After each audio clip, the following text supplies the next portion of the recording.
All right, so I'm Donnie Martinez. I'm a psychedelic natural medicine advocate. I'm also a dual diagnosis individual. And for anybody who doesn't know what that is, that's the glorious combination of addiction and mental health diagnosis. So I was an addict for decades, and I've had bipolar since I was a child. So I was battling these things for quite some time, till I ended up in detox, rehab, sober living, ran through the whole thing. I was pretty deep into this thing, so I had to drag myself out. And as of today, I'm a little over 6 years, totally free of street drug and alcohol use. Congratulations. So made it through that, feel great about it. I don't have the perseverating or ruminating thoughts that I used to have. And that's what I want to present on, is the ability of these medicines to help clear out those thoughts for people. So it's been quite some time since I've even experienced that. And I went 18 months into my addiction battle after cleaning up in a sober living home. And I still had that thing going on. That thing that, oh, you want to use drugs, you want to use alcohol. That was a cheap way to make your life easier. And then one day I was at a recovery carnival in the park, or a little festival, where all the services came together and you're playing games and stuff. And I'd been doing AA and a bunch of meetings for a while. And there was always just this group of people they had something different going on. And I finally went up to the one guy, his name's Ken, and I said, hey man, what is it you guys do different? Because man, AA is like this downtrodden thing. Every time I go there, I kind of want to use drugs or alcohol, actually. And he says, man, it's because we're microdosing. Actually, he said, it's because we're on shrooms right now. And I said, what do you mean you're on shrooms? You guys are like beating everybody at bags, just having a glorious time. And I said, you don't seem like you're tripping balls. And that's when he said, well, that's because we're just microdosing. We're just using this tiny amount to help us get over the things we have going on. So I started microdosing with him soon after that and went on a really regimented routine. And the things that I associated with drugs and alcohol started to reform themselves. And then November of 2022, we as a collective in Colorado all voted to decriminalize the entire class of natural psychedelic medicines. So once those declassified and became decriminalized, we started working with DMT. And for anybody who's heard of DMT, that's the wild stuff that Joe Rogan always talks about, that you can smoke it and go to a different dimension and see aliens and machine elves and all this crazy stuff. And being that we were addicts, we didn't want to use it on that level. So when we were introduced to it, we accidentally did it, just a tiny hit of this. It's a vape, you vape it. And we vaped it, and all the thoughts that I had that had been swirling through my head for the last 40 some years shut off for the first time. It quieted the noise that I had that was associated with the behaviors and the thinking patterns that I had formed up that led me to using drugs and alcohol. They kept leading me back into the same patterns in my life with the same outcomes. And once we figured that out, we just wanted to share it with everybody. So we refined the use of this medicine, at first through our friends, because those are the people we're familiar with, and then eventually opened up a spot, Main Street, downtown Canyon City. And we've dosed over 2,000 people in Canyon City now. And we started off with just veterans and people who were struggling with addiction, because that was our backgrounds. Ken's a veteran. I come from an addiction background. And it has had just an astounding effect on the community of Canyon City. We work with Rocky Mountain Behavioral Health. A few of us sit on the board there. And we work with most all of the mental health and addictive associations in Canyon City. And the thing that I find that it did so well for me was two things. The first one was turning off that noise, that ruminating thought that goes on in your head. And then I like to say that humans spend most of their lives in two places that don't actually exist. So we project our thoughts into the future, create a fantastical scenario, and then we usually catastrophize that too.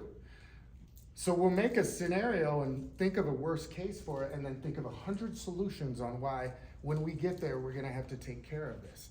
And that's what we call anxiety in the mental health world. And then you have depression, which works the other direction. We think about scenarios in the past, things we did, things we said, and then we think of ways we can cure that. Well, if I'd have done this different, we're never getting there. That's something we can't cure. Yet many people spend most of their lives in those two places. So what this medicine does is it shuts off the worry between those two places and sets you present for the first time. And we found if we're able to do that for people, the things and the behaviors they associate with addiction lessen. And they can wrap around the things that are actually present in their lives and start to work on those things moving forward. And then after finding that out, what we found out that was huge is the providers, the people like yourselves, who are at this constant import of new trauma from hearing stories or dealing with people who are going through these things. As we hear these stories, we take them on ourselves. We worry about the outcomes of these people that we're dealing with. And we found that the greatest value is presenting it to the providers and giving them the relief that they need. And we've worked with most of the therapists, psychiatrists, and psychologists throughout Fremont County, including ones within the prison system and in the jail system now too. And we're developing some systems over there to try and eventually get some programs within the jails there, because it's been that effective on a county-wide level. There's acceptance from the mayor, our county commissioners. A big part of the city council directly support what we do, to the point that we've now formed up an auxiliary Rotary Club that's directly tied into the homeless community of Fremont County. And a lot of people don't know how easy these medicines are, because we think psychedelics, right? You think like purple dragons, pink elephants, there's all the stories from the 70s, but really all this medicine does is sets people into a meditative state. So by accident, since we were addicts and we did the smallest amount possible, we learned that if you do a small amount of this medicine, you can avoid the hallucinations that normally come with psychedelics and set someone in a meditative state long enough that it will reset their nervous system and they don't have to operate up here anymore. Because a lot of addicts and people who work in this field, they walk around with too much cortisol, too much adrenaline, too much dopamine, and by resetting their system down, then they can deal better with what's in front of them without having to project out all the time. That's the main mechanisms to these medicines. And we've been working with research scientists from CU Denver. We work with a chemist directly, so we're not using street DMT. We're actually using a lab grade quality product. And then we're working with multiple doctors in Colorado Springs, Pueblo, and Canyon City as well, to make sure we go through this process right. So this is something that we do offer to the public, and we pre-qualify people, but we try to make it broadly and widely available, since this has become decriminalized in our communities. And we found that the impact it can have on a person's entire being is monstrous, very profound.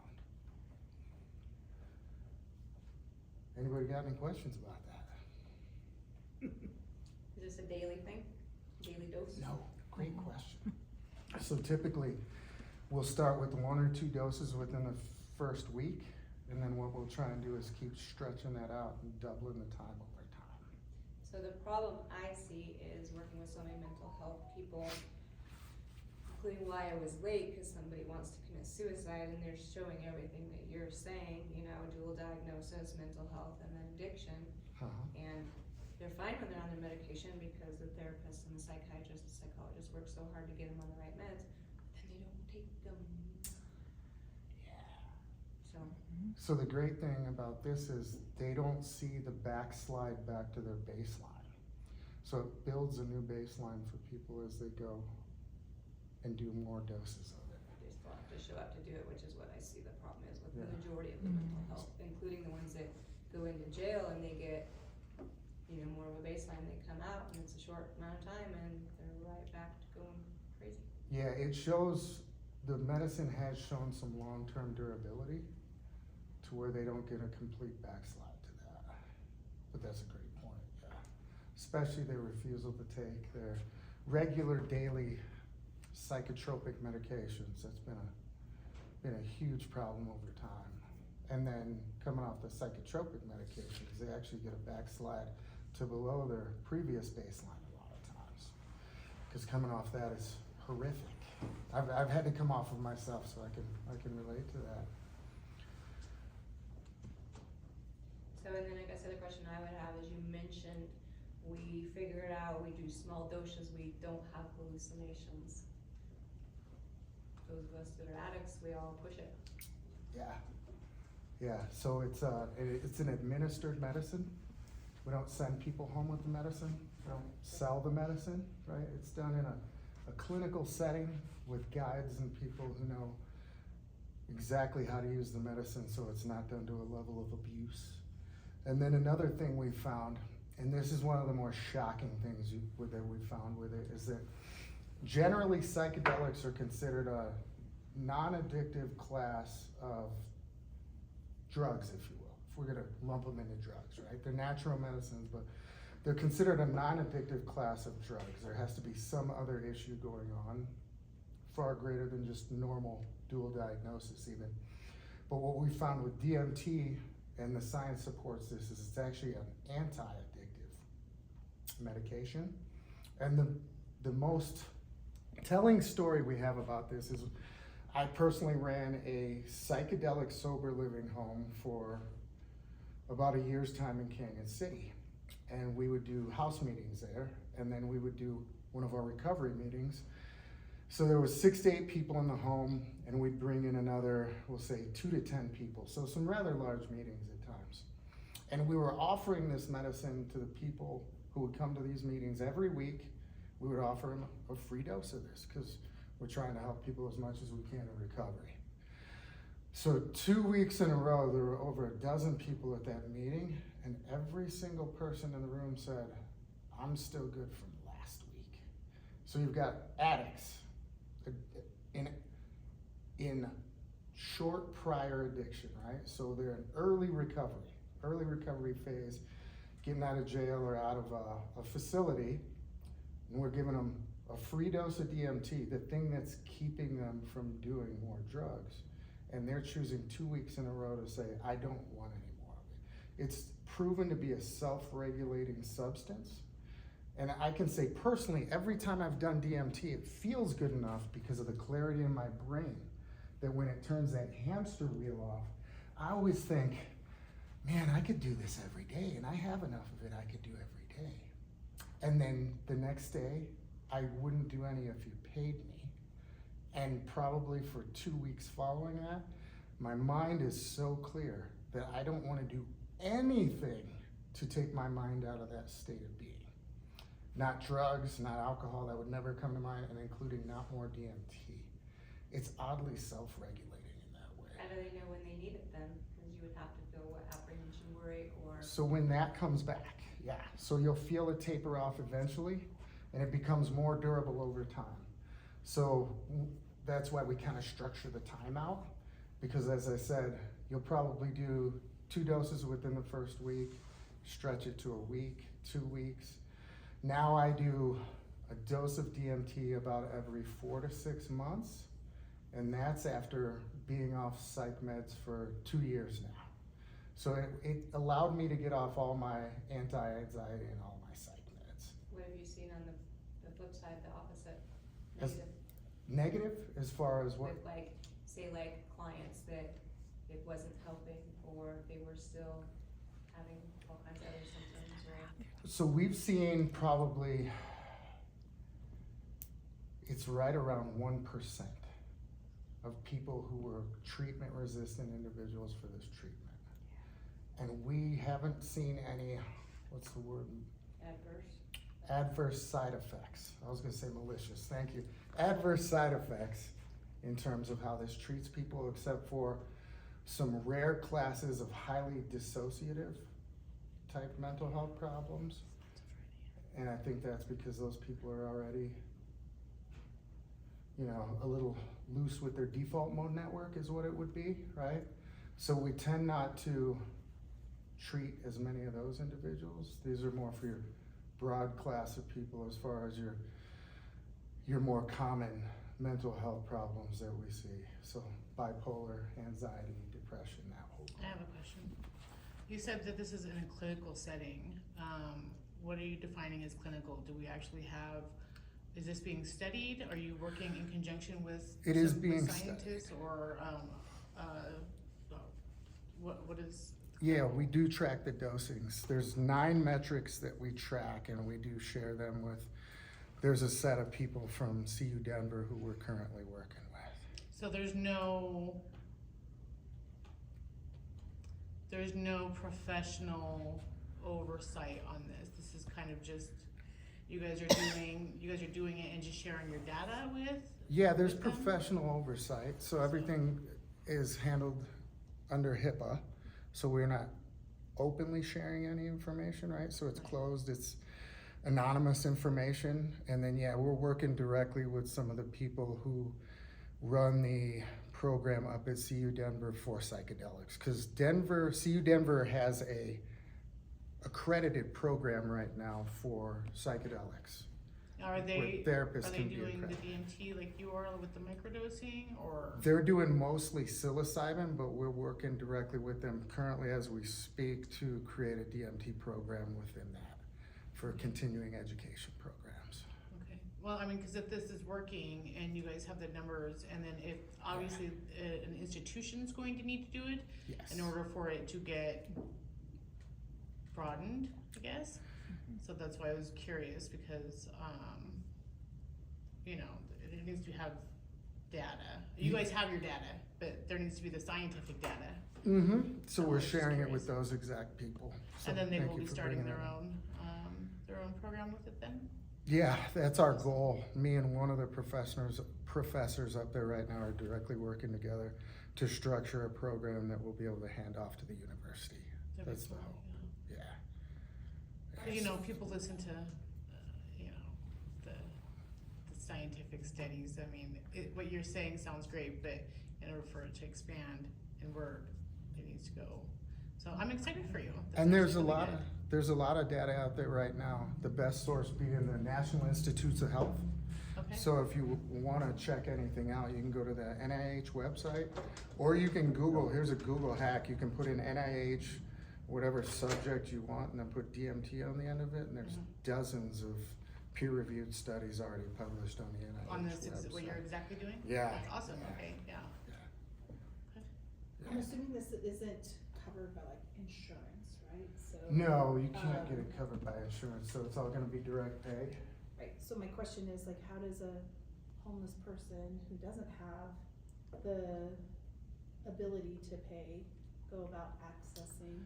That's a great question. This That's another thing we're currently working on, because there are some mechanisms within Medicaid that we are investigating right now to pair this with therapy, psychotherapy, and make it a part of that. And all we have to do is get one of the, what is it, BOSAs to BASOs probably? BASOs, yeah, that's the word I'm looking for, BASOs. I sit on a mental health board. BASOs, they just changed that last They year. did, in your so- defense, they did. Yeah. And they'll probably change it again in 3 years. Yeah, so we're trying to get support from one of those to have some trickle down funding into Medicaid, because if we can do that, we can 100% green light getting it support through the jail system. We already have the people in place, as long as we could take care of that mechanism. So if you work with some of those people, put a bug in their ear, please. We just determine if you're eligible for Medicaid. Okay. We don't do any of the provider stuff. But, I mean, I certainly can introduce you to some folks in our area if you haven't already met them. Excellent. So where's this being made at, or what is it classified as? if it wouldn't be covered under Medicaid, cause you're saying natural, so is this, what you said is being created, where's it being created at, is it a mushroom?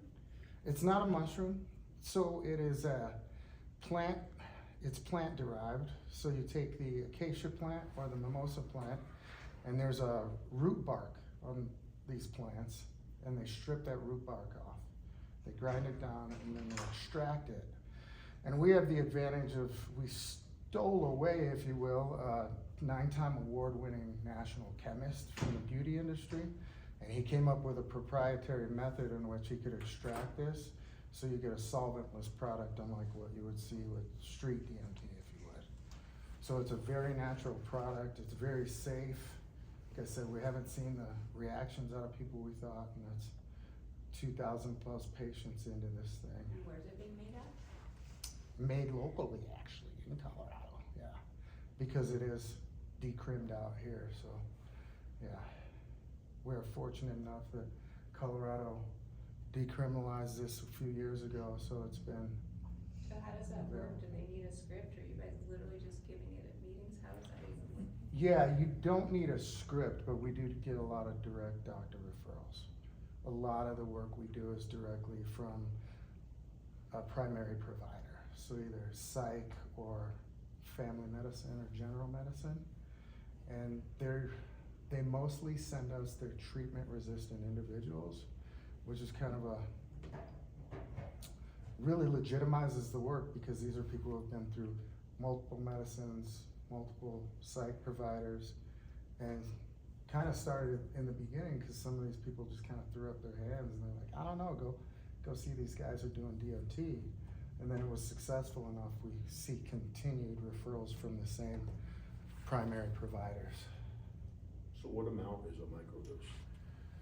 Microdose, so what we found is that we measure it by the mystical experience, because there's kind of a wide varied range that's not, it's not tied to sex. You didn't bring samples, just kidding. Well, no. So not tied to sex, gender, body weight, size, metabolism. So we measure it by the mystical experience, meaning it's vaped, and then we titrate people up.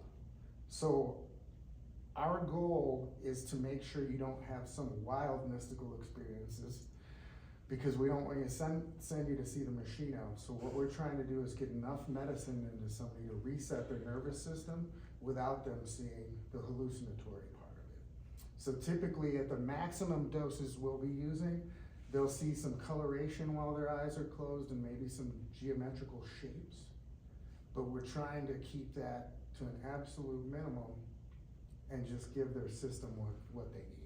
So you just start out with a low dose? Yeah, we and start then you build it up? with an almost imperceptible dose Okay. to kind of get a feel for where each person's at, because you want to, since there's a broad range, right?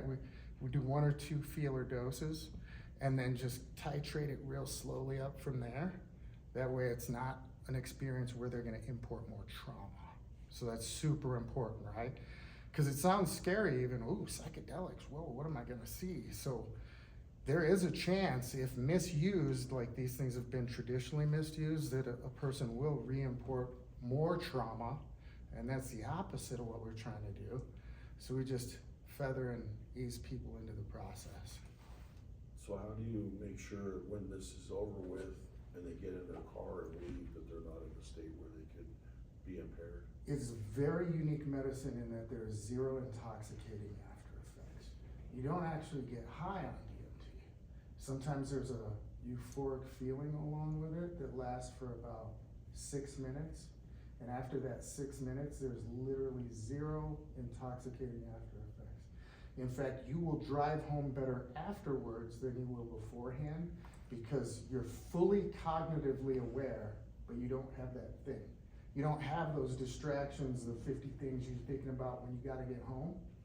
That's what settles into the mind. You can still think about those things, it just won't be that perseverating wash of worry. So you're better off coming out than you are going in. It is shocking in that it's able to do that. 0 intoxicating after effect. And if you don't mind, I'll interrupt just a Please. second. So we were literally losing my husband to dementia. And our older son is a geriatric PT. He said, do not put him on the Alzheimer's meds. He said, I've seen too many people get more damage than good. And so after Donnie had gone through such a tremendous amount of healing, because when you watch your child with bipolar when they're 12 years old, it's difficult. And so to see him heal and become the person he's been able to become. But he said, we should try this with Dad. So I said to him, if we're gonna try it with Dad, I wanna know what it's going to feel like before we let your dad try it. And it literally, I sat in the chair and just felt very, very relaxed. And I'm one of those people who's had an ADD brain all her life. So I'm working on this, and there are 6 or 8 things going on out here that are trying to pull you away from the task at hand. And I no longer feel like that. And I said, I think it's worth trying with your dad. It's not, I don't feel, I haven't had alcohol in many years, but I don't feel like I'd had even a glass of wine or something like that. Just centered and relaxed. So we tried it with my husband, and I wouldn't say we saw a lot of growth with the very first time, but then we did it again in about a week, and I began to see changes. So it was probably, about a month before Christmas? And Donnie's son, who's a junior in college now at Mesa, after they're getting ready to leave that evening after Christmas, and he said, Grandma, Papa was telling me stories about being in the Navy and seeing the pyramids and going to all these countries through the Mediterranean. We've been married 57 years. I am hearing stories I had not heard in the 57 years. Felix was beginning to get agitated with the dementia, but he could no longer drive. He knew he didn't remember things. But the cool part of him getting better is he doesn't remember not being able to remember, is the best way to put it. He doesn't even think he ever had dementia. So we have gotten him back. He's happier, healthier, and participating in family life now. His greatest joy is every other Friday we go watch our 2 great-grandchildren for 2.5 hours. And he wakes up that morning ready to go, and there never was an intoxication at all with any of the doses, and we did it probably once a month for 6 months or a little more, because he was so far into the dementia. And it's actually rebuilt some of the neurons so that he can function much better. So, yeah. That's one of the things we're working with CU Denver on, is the memory care portion. We now know how it works from a neurological standpoint, so we're really driving forward with that. That and traumatic brain injuries. Mm-hmm. We've seen people regain use of limbs and dramatically regain use of limbs, because it acts as a total nervous system repair, is how. And that's how it works against addiction and bipolar and things like that. It gives us the ability to rewire our brains based upon what we feed it, because it grants us neuroplasticity. So then if we make it a point to feed the brain and the nervous system positive things, it takes on those new thought ways. Whereas normally as adults, I mean, we're all pretty stubborn, right? Your brain goes, this is what I do. No matter what, I'm taking this thought pattern for the rest of my life. And if there's trauma that's attached to that, they become trauma lock pathways, and there is no breaking those unless you introduce a psychedelic, and then it helps dissolve those pathways and you take on a new way of thinking. And the key with DMT is it's already in your system. as you mentioned earlier. So we make it naturally. It pulses from our pineal gland in the middle of our brain, and it's supposed to be pulsing at a much more efficient rate. But we have a dopamine box we carry around, so we carry too much adrenaline, cortisol, and dopamine. And it makes that system very inefficient. Along with environmentally, we've calcified our pineal gland through fluoride, and we've plasticized our system through microplastics. So this thing that should be pulsing beautifully is no longer pulsing and giving us what we need. So what this is it's a supplement for your system, and then it goes through and cleans up that natural system so it starts flowing again. And that's why it has such a durability as a treatment as well. That's why we're able to extend out treatment more and more over time. Just have two questions. The first question is, what does the out-of-pocket cost look like for somebody? And then the second question is, if we are working with organizations that might benefit from this, how do we get them in contact with you so that they can get more information and refer clients? So it's $75 per setting Okay, to teach somebody how to use the medicine. So somebody's in there personally walking them through the whole thing. Technically, the DMT is free. We're giving you the lesson on how to use it, in the hopes that if you're gonna go do some street DMT, even, we're hoping you don't, but if you go find some on the street, now you know how to use it correctly. So that I'm blasting off. It's a full-on lesson on that. And then while we're in there, we do how to reset your nervous system. So we give neuro-linguistic programming tricks, we do bilateral eye movements, a bunch of things like that. So it's a comprehensive how to get this whole thing done. And then the easiest way to find us is you can either contact any of our 3 centers we work with, which is Infinite Healing Apothecary and Wellness Center. That's the longest one, the others aren't a mouthful. There's Massage Haven in Pueblo West, right? And then we have Sacred Space Therapeutics in the Springs, where we also do a whole set of somatic work up there to support it as well. So we always say you can't just do the medicine, you gotta do the work. So we have referral sources and in-house sources to walk people through the next steps so it's not just smoking DMT, right? And then you can also find me on Instagram as Recovery Ape. There's a bunch of educational material under my Instagram. Does this, has this been studied for like PTSD situations? Yeah, it Okay. is. So that's along with the fixed thinking pathways. PTSD is gonna be your trauma lock pathways. And that's why the outcomes for people with PTSD are normally so hard to change. And that was why we, as a group in Colorado, decriminalized these, was mainly military people in PTSD. And that was where our work originally started, was that kind of PTSD and how it leads to addiction. And yeah, it's such a large portion of the population has suffered from that's probably where you'll find the most research is being done even. So the support of research on that side for PTSD is probably gonna be your deepest once you get into it. You can find studies for days and they're fascinating. I'm a nerd, I'll nerd out on it. Please do, it's fun. I'm always reading on it, it's great.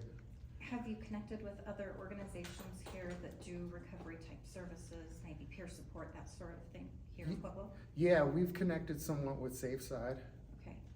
mainly because I know Gabe Charbonneau, so yeah, I've got a bunch of information over them so far. I do have a monthly meeting that I do with 40 or so organizations.